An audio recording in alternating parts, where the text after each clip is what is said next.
बिहार में विधानसभा के मानसून की सत्र की भी आज शुरुआत हुई है। विपक्ष ने राज्य में बढ़ते अपराध और वोटर लिस्ट के स्पेशल इंटेंसिव रिवीजन पर सरकार को जमकर घेरा है। बिहार विधानसभा का मानसून सत्र विपक्ष के हंगामे के साथ शुरू हुआ। विपक्षी विधायक बिहार में बढ़ते अपराध और एसआईआर को लेकर प्रदर्शन कर रहे थे। विपक्ष के हाथों में नीतीश और प्रधानमंत्री के विरोध में पोस्टर थे। सत्र के पहले ही दिन साफ हो गया कि चुनाव से पहले विपक्ष सरकार को घेरने में कोई कसर नहीं छोड़ेगा।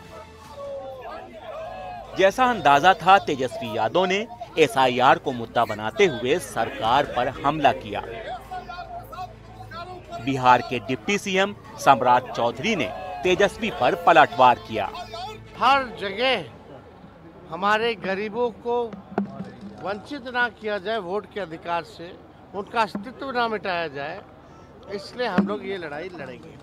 और कल जो है बड़े पैमाने पर अगर सरकार नहीं मानेगी, स्पीकर नहीं मानेंगे चर्चा कराने पर, तो हमको लगता है कि आने वाला समय जो है इन लोगों को जवाब देते नहीं बनेगा। भारत के संविधान में जो मतदाता बन सकते हैं, एक भी व्यक्ति का नाम नहीं कटेगा। ये राज्य निर्वाचन आयोग ने स्पष्ट तौर पर कहा।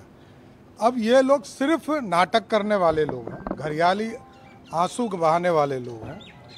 स्पष्ट है कि बिहार में वैसे मतदाता जो बिहार के रहने वाले और इस भारत के रहने वाले, चाहे वो अति पिछड़ा हो, दलित हो, उनको कहीं जाने की जरूरत नहीं, वो मतदान करेंगे। विपक्ष ने बढ़ते क्राइम ग्राफ को लेकर भी सरकार को घेरा। विपक्षी विधायकों ने विरोध मार्च निकाला और उन्होंने आरोप लगाया कि कानून व्यवस्था बिल्कुल चौपट है। सरकार जवाब नहीं दे रही है। बिहार में अपराध का ग्राफ बढ़ रहा है और अपराधियों को मंत्री बनाया जा रहा है। जिस राज्य में अपराधी को मंत्री बनाया जाता हो, उस राज्य में अपराधियों पर लगाम कैसे लगाया जा सकता है? बिहार की जनता त्राहिमाम है, परेशान है। 6 महीने में देखेंगे तो आपको सैकड़ों हत्या, लूट सामने सामने नजर आता है।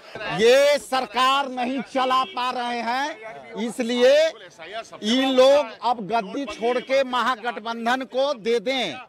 और देखिए कि हम लोग जो है 24 घंटा के अंदर सारे जो है लोगों को हम लोग जो है औकात दिला देंगे। लॉ एंड ऑर्डर बिल्कुल चौपट है। महिला सुरक्षा पे सरकार बिल्कुल चुप है।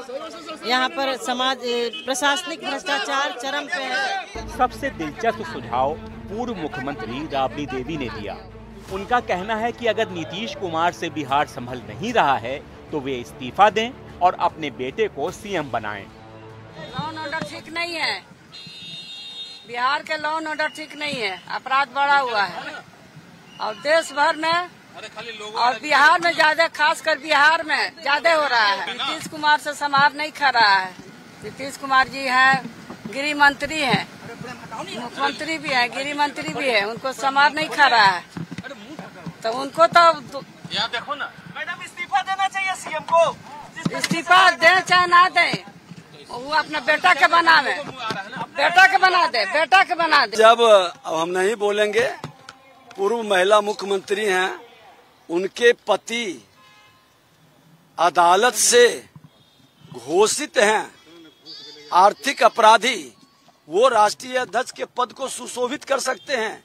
बिहार के मुख्यमंत्री पर एक दाग नहीं लगा है।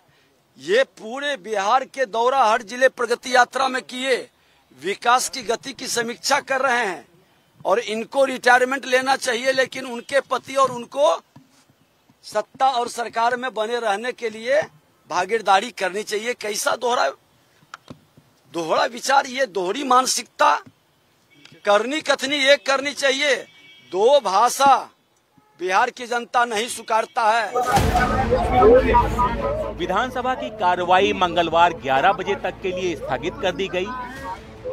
विपक्ष का कहना है कि जब तक चर्चा नहीं होगी उसका विरोध प्रदर्शन जारी रहेगा।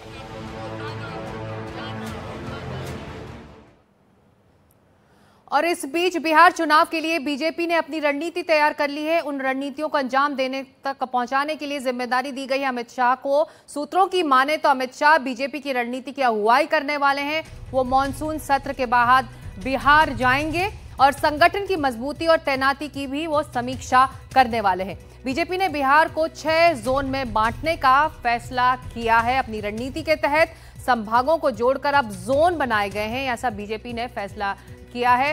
इसमें पटना, मगध, सारण, कोसी, पूर्णिया जैसे संभाग हैं और हर जोन में गृहमंत्री 2-2 दिन रहेंगे, ऐसी खबर आ रही है। मंडल, जिला और बूथ स्तर पर तैयारियों की भी समीक्षा करेंगे अमित शाह और वो चुनावी मुद्दों के बारे में विस्तार से चर्चा भी करेंगे। तो चुनावी रणनीतियों को लेकर बीजेपी बिल्कुल तैयार है।